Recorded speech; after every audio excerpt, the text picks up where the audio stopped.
नमस्कार, मैं चंदन राजा। मेरे इस यूट्यूब चैनल पर आप सभी का स्वागत है। अगर आप इस चैनल को सब्सक्राइब नहीं किया तो आप सब्सक्राइब करिए, और इस वीडियो को अगर आप पसंद करते हैं तो लाइक करें, कमेंट करें, शेयर करें।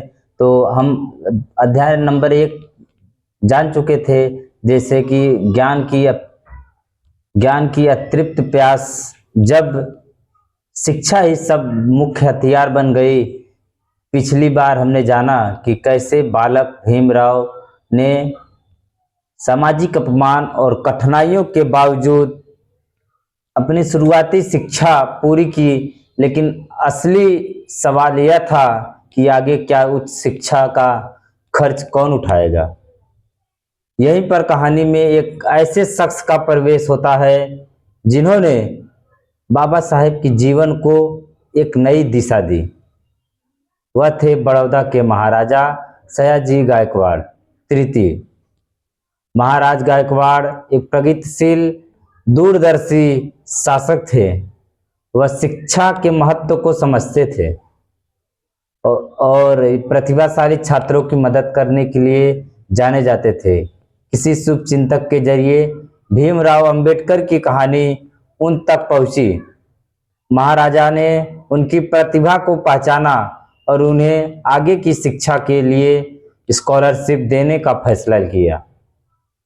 यह भीमराव के जीवन का एक निर्णायक चरण था। यह सिर्फ आर्थिक मदद नहीं थी, यह एक तरह की मान्यता था कि उनकी काबिलियत किसी भी जाति या सामाजिक बंधन से कहीं अधिक है। इस स्कॉलरशिप की मदद से भीमराव ने 1912 में मुंबई के एल्फिंस्टन कॉलेज से राजनीति विज्ञान और अर्थशास्त्र में अपनी स्नातक की डिग्री पूरी की। अब उनके पंखों को और ऊंची उड़ान भरनी थी। महाराजा गायकवाड़ ने उन्हें अमेरिका में आगे की शिक्षा के लिए चुना। यह वह अवसर था जिसका भीमराव को इंतजार था। 1913 में 22 साल की उम्र में भीमराव अंबेडकर न्यूयॉर्क शहर पहुंचे और कोलंबिया यूनिवर्सिटी में दाखिला लिया। यह उनके लिए पूरी तरह से नई दुनिया थी।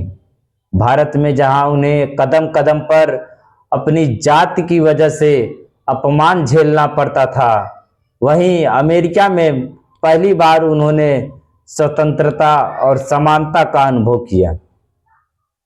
वहां कोई उनसे यह नहीं पूछता था कि किस जाति के हैं। वह पुस्तकालय में घंटों बैठ सकते थे, किसी भी होटल में खाना खा सकते थे, किसी के भी साथ उठ बैठ सकते थे।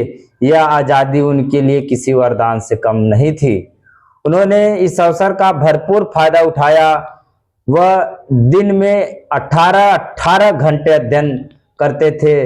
अर्थशास्त्र, समाजशास्त्र, इतिहास, दर्शन शास्त्र, राजनीति विज्ञान। उन्होंने ज्ञान के हर क्षेत्र में खुद को डुबो दिया।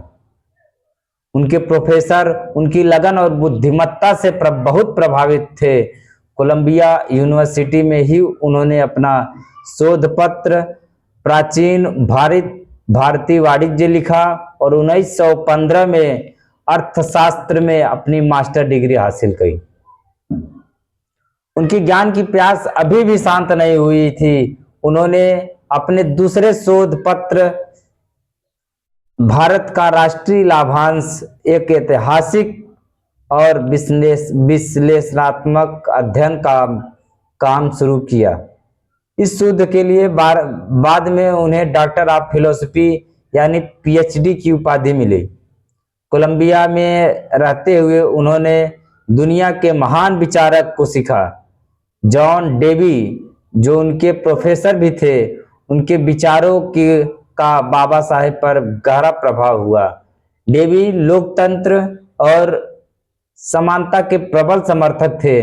बाबा साहब ने फ्रांसीसी क्रांति के 3 नारों स्वतंत्रता, समानता और बंधुत्व को अपने जीवन का मूल मंत्र बना लिया।